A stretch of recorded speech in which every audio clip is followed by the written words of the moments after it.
Probably a dumb request, but can you go over the story where a man who was murdered and his blood was mixed into mead by two dwarves? I believe this was Neil Gaiman version. Forgot the story. Of course I can, I don't mind doing that for you. And no, it is not a dumb request. No requests are dumb. No questions are silly. If anybody wants to know anything, and then all they've got to do is ask. There were no right or wrong. And before I quickly go over the story, I'm going to obviously try to shorten it down to try to keep the video as short as possible. I just want to say we have hit 20,000 followers. Thank you to everybody in this community who likes, reposts, comments and works your magic. This couldn't be done without you all. So thank you from me. Now, this is a story about Kvasir and the mead of poetry. Once Aegir invited Bragi to a feast, and whilst there, he impressed him by his poetry. And he asked him, "What is the origin of poetry?" Bragi thought for a while, and then he started to tell a tale. After the first war within the 9 realms, the Aesir and the Vanir came together and spat hot into a cauldron. This was a way to sustain pledged peace, and from their saliva they created Kvasir, the wisest of all beings. He was in fact that wise that there was no question that anybody could ask him that he could not answer. Oh, the Aesir allowed Kvasir to leave Asgard and travel the world. He went from village to village to village, teaching men of his knowledge. However, once he came to a home of dwarves, Jala and Gala. Now, these dwarves called him aside and said, "We'd like to speak to you privately."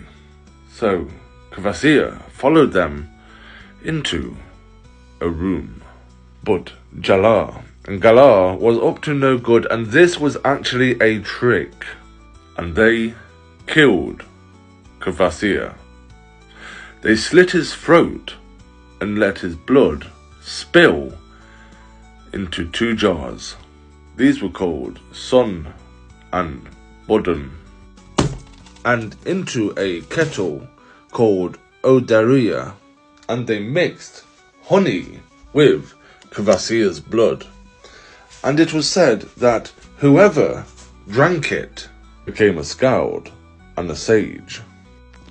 So the 2 dwarves sent the Aesir a message saying that Kvasir had choked on his own knowledge, and that he choked on his own knowledge because nobody was smart enough to ask him a question that he could not answer.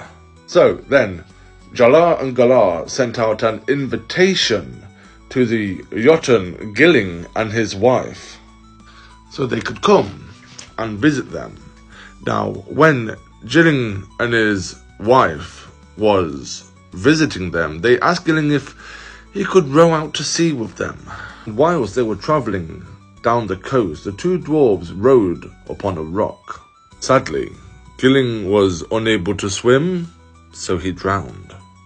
However, the dwarves rightened the boat yet again and rowed ashore. So the 2 evil dwarves told Gilling's wife that he had drowned and that there was nothing they could have done to help or save him. Gilling's wife was overcome with sadness and sorrow that she started to cry out loud. So then Jalar asked Gilling's wife whether it would not lighten her sorrow to look out over where he perished, which she said it would. So Jalar told Galar that he should go above the doorway and as she passes, drop a millstone onto her head. He wanted to do this because he was tired of her wailing out her crying. And so Galar did so. So time passed, and Sotunga, Gilling's son, heard about the death of his father and how it happened. He came, and he seized the two evil dwarves, and he took them out to sea. And he left them on a rocky island which would be flooded when the tide came in. Jalar and Galar was ever so scared. They begged and begged Sotunga for their lives. They told him about the mead of poetry and offered it him as a compensation for his father's death. So Sotunga agreed to this, and he took the mead home with him. And when Sotung came home, he hid the mead in the mountain Ninjord. And after doing this, he got his daughter Gunlod to stand guard. This is why the mead of poetry has many names, like Kvasir's blood.